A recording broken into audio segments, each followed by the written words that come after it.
This is a 2021 comment. Ito ay yung video ko na wala pa akong kilay, hindi pa ako nakakapagpakineso ng kilay. Which reminds me, kailangan ko ulit magpakineso ng kilay ngayon. Kasi mano na siya, malabo na siya.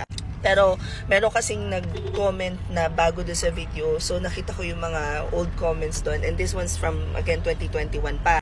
Sabi niya, sa lahat ng VAs na nag-video dito sa TikTok, sa'yo lang po talaga ako sobrang nai-inspired. And mind you guys, hindi ako pala post ng pera, properties, ganyan.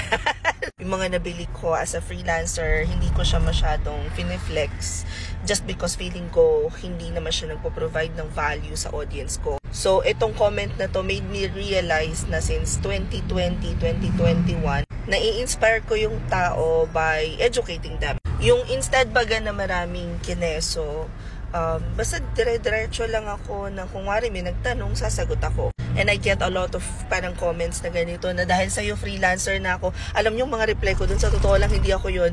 Nanggawa lang ako ng video and I make hundreds of videos every single year na parang para sa akin, andyan na, basta may nagtanong ano pong magandang gato, send link, ganyan. More than the videos na you see on social media, parang baliwala lahat yun kung hindi kayo magti-take action.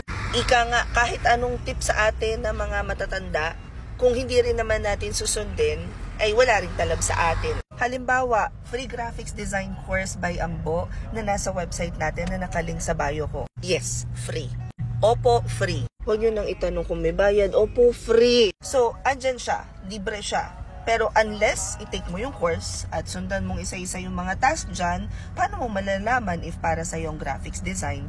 So, what you like it? Okay, sige, dito na kami sa bilihan ko ng kape. Comment and questions you guys have about working from home. Follow for more work from home chismis. Bye!